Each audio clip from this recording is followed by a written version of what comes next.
airstrikes against the tunnels overnight and over the past 48 hours or so, but there is only so much that bombs and missiles can do fired from the air. Eventually, IDF forces may well be forced to clear the labyrinth of tunnels in person. Here tonight for more on what that process could look like is IDF combat reservist and CEO of the Miriam Institute, Benjamin Anthony. Benjamin, thank you so much for being here. As a combat reservist, you must really feel for the troops who are about to go into what will be hell on earth.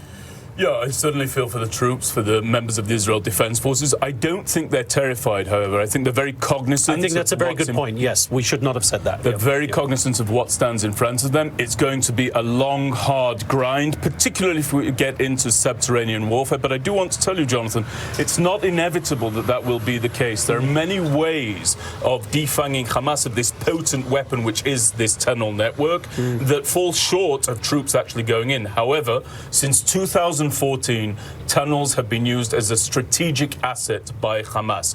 In response to that, the Israel Defense Forces has trained its special forces and also its combat engineers and its K9 units to fight very efficiently in the case that it's required inside those terror tunnels. Prime Minister Netanyahu said today this is a fight for Israel's survival and Israel will win. It's hard to doubt that Israel will win this war given the capabilities of the IDF, but there is going to be a cost, as the Prime Minister himself has acknowledged.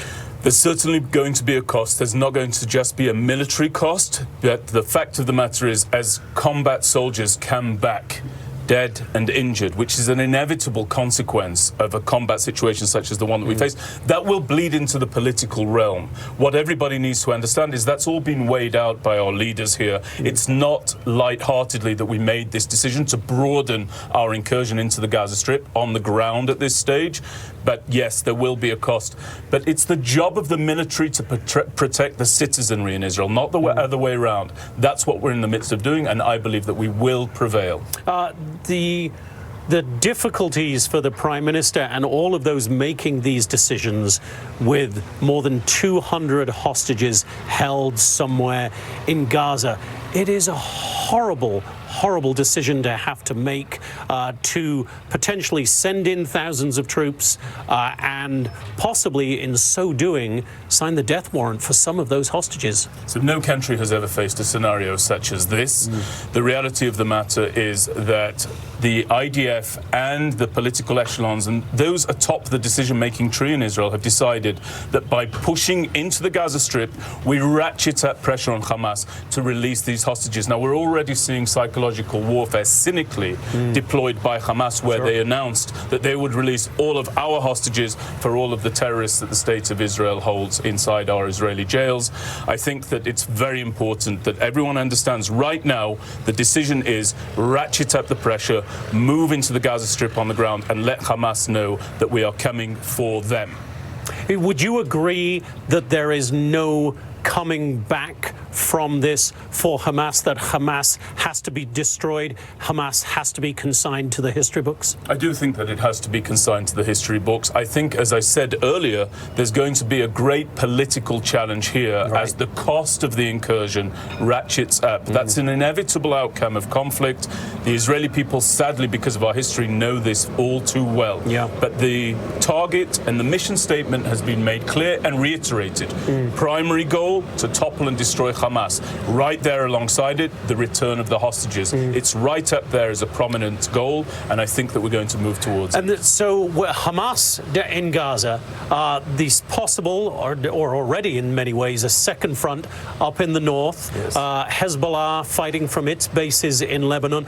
You served in 2006 in the last Israeli war against Hezbollah. That was a terrible war. I was in Beirut for much of that. How do you think Hezbollah is going to react if and when this becomes a bigger ground war in Gaza? What will they do up there, do you believe? Yeah, so it was a terrible war. As we know, all wars are terrible. The reality is that I think the Israel Defense Forces has an obligation right now to make a first strike, a decisive first strike against Hezbollah's munitions in southern Lebanon. It's very important that the timing of our activities against that terror network, a more potent enemy to our north, is not dictated by them. Rather, we should defang them, as I said earlier, defang them of their abilities so that we can move with greater impunity inside the Gaza Strip without that threat from the north. I think it's very important. We've lost the ability for a preemptive strike, which would involve the element of surprise. You can still have a hard first strike on Hezbollah's rockets and munitions. And briefly, I presume you are very proud of the way Israel has come together. I certainly, in my 2 decades of coming here, never seen this country more united. Jonathan, I came here from the United Kingdom. I love this country, the State of Israel. I had the privilege of serving and fighting for this country, the State of Israel. It's the future of the Jewish people. And I'll tell you one other thing.